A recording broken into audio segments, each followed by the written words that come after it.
Hello guys. നിങ്ങൾ വളരെ കുറഞ്ഞ ചിലവിലൊരു ഒരു 20,000 രൂപ റേഞ്ചിലൊക്കെ ഒരു ഹോം തിയേറ്റർ നിങ്ങളെ വീട്ടിൽ സെറ്റ് ചെയ്യാൻ ഉദ്ദേശിക്കുന്നവരാണെങ്കിൽ നിങ്ങൾക്കുള്ള വീഡിയോ ആണിത്. അപ്പോൾ ഞാൻ എൻ്റെ വീട്ടിൽ വളരെ കുറഞ്ഞ ചിലവിൽ ഒരു ഹോം തിയേറ്റർ സെറ്റ് ചെയ്തിട്ടുണ്ട്.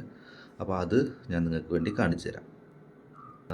അപ്പോൾ ഇതാണ് നമ്മുടെ ഹോം തിയേറ്ററിൻ്റെ സ്ക്രീൻ വരുന്നത്. ഏകദേശം ഒരു 120 130 ഇഞ്ച് വലിപ്പമുള്ളൊരു സ്ക്രീനാണ്. അടുത്തായിട്ട് നമ്മുടെ മെയിൻ ഐറ്റം പ്രൊജക്ടറാണ്.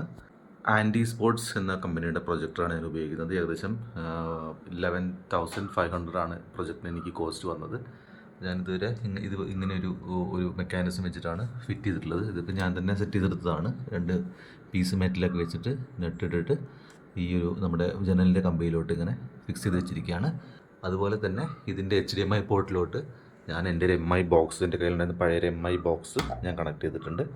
അപ്പോൾ ഈ MI ബോക്സിൻ്റെ HDMI ആണ് ഇവിടെ കണക്ട് ആയിരിക്കുന്നത്. നിങ്ങളുടെ കയ്യിൽ നിങ്ങൾക്ക് ആമസോൺ ഫയർ സ്റ്റിക്കൊക്കെ ഉണ്ടെങ്കിൽ നിങ്ങൾക്ക് ആമസോൺ ഫയർ സ്റ്റിക്ക് കണക്ട് ചെയ്തിട്ടും ഇതുപോലെ യൂസ് ചെയ്യാവുന്നതാണ്.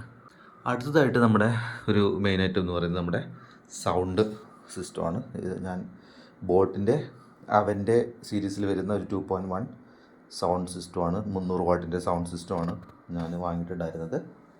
അപ്പോൾ ഇതാണ് അതിൻ്റെ സബ് വൂഫർ, ഇത് അതിൻ്റെ സൗണ്ട് ബാർ സ്പീക്കറുമാണ്.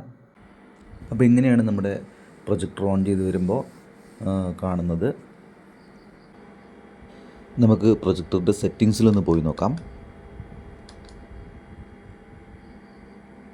ഇതിൽ വൈഫൈ എന്നുള്ള ഓപ്ഷൻ സെലക്ട് ചെയ്ത് കഴിഞ്ഞ് നമ്മുടെ വീട്ടിലുള്ള ഒരു സ്ട്രോങ് ആയിട്ടുള്ള വൈഫൈ നമ്മൾ ആദ്യം കണക്ട് ചെയ്ത് വെക്കണം. അതുപോലെ ബ്ലൂടൂത്ത് എന്നുള്ള ഓപ്ഷനിൽ പോയിട്ട് നമ്മുടെ സൗണ്ട് ബാറിൻ്റെ ബ്ലൂടൂത്ത് കണക്ട് ചെയ്തിടണം. ഇനി നമുക്ക് സോഴ്സിൽ പോയി HDMI സെലക്ട് ചെയ്ത് നമ്മുടെ MI ബോക്സിൻ്റെ TV ഇൻ്റർഫേസിൽ യൂട്യൂബ് എടുത്ത് നോക്കാം. കോപ്പിറൈറ്റിൻ്റെ പ്രശ്നമുള്ളതുകൊണ്ട് ഓഡിയോ വയ്ക്കുന്നില്ല, പക്ഷേ വീഡിയോ ക്വാളിറ്റി നിങ്ങൾക്ക് ഇതിൽ നിന്ന് മനസ്സിലാവുമെന്ന് കരുതുന്നു.